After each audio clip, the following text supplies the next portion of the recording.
Let's bring in National Border Patrol Council Vice President John Anfinsen. Thank you, John, for talking to us.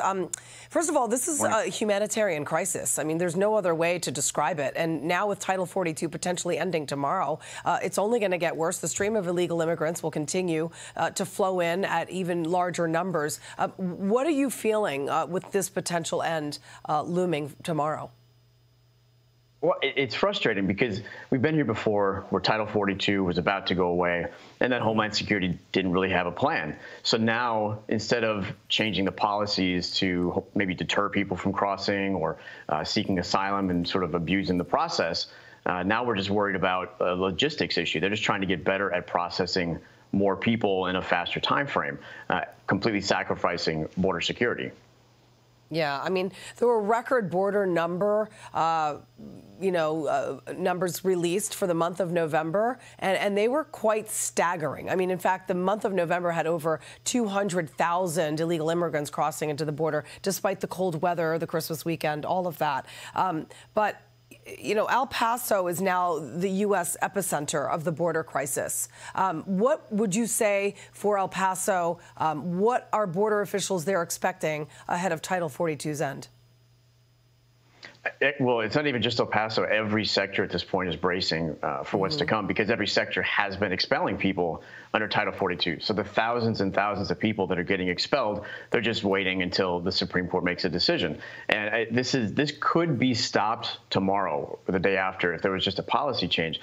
This truly is a humanitarian crisis. And now we have people freezing on the streets in El Paso, just like we had people drowning in the river in Eagle Pass earlier this year. The policies that are in place, they're basically creating a situation where people are risking everything to come here because they've been given the green light to cross the border. And Border Patrol, we're left trying to do our job, but it's practically impossible when we're stuck indoors processing paperwork to send people up for their asylum interviews, when in reality the agents should be out in the brush chasing the people that are actively trying to get away from us every single day. I want to talk about that Friday night news dump, because we just found out these staggering numbers from the month of November, right? And I'm just wondering what you make of this. Do you think that the Biden administration was maybe possibly trying to keep these new numbers under wraps as we await the end of Title 42? It's possible. I mean, every month they try to quietly sneak them out there, so I don't think this month was any different.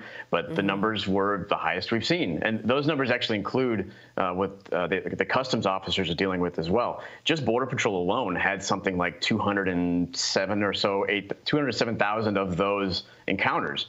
We're already on track to beat that number just with Border Patrol alone, because I think we're averaging something like 7,500 or so encounters per day. And yesterday, we had a brief reprieve. It was a slow day on the border with only a few, maybe 3,000 or 4,000 that actually crossed. But every other day before that had been over 7,000 or 8,000. So, you know, these numbers, I think the White House is clearly trying to not celebrate them. But, you know, this is what we're dealing with. They can't acknowledge what the reality is at the border. Yeah, I want to talk about El Paso Airport. What a nightmare. You know, the international airport, and also on the street, there's video actually of migrants being met by armed Texas National Guard. That's where these numbers have led us to. The latest numbers in El Paso, the sector numbers on Christmas weekend alone, total encounters 16,476. But this is the number I want to point out here. Title 42 expulsions, 2,150. Those are the expulsions that we need, but under this administration, that number should be much higher. So this administration hasn't been properly enforcing Title 42, which was working under the Trump administration. What would you like to see done?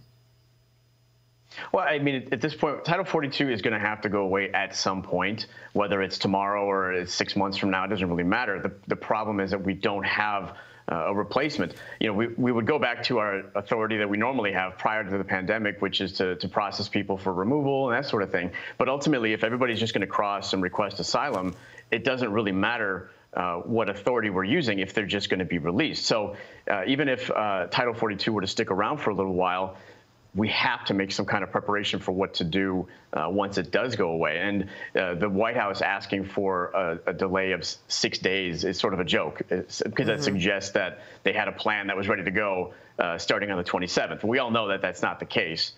So we're all just sort of bracing. At this point, agents are kind of just like, we need to rip off the Band-Aid and just deal with it, because this is the only way that we might get people to actually acknowledge that there truly is a problem at the border.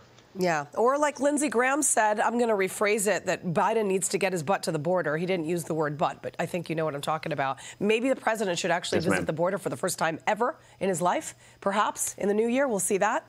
Maybe that could be his New Year's resolution. John, thank you so much, Anfinsen, for joining me. Appreciate it. Thanks for having me. I'm Steve Ducey. I'm Brian Kilmeade. And I'm Ainsley Earhart. And click here to subscribe to the Fox News YouTube page to catch our hottest interviews and most compelling analysis.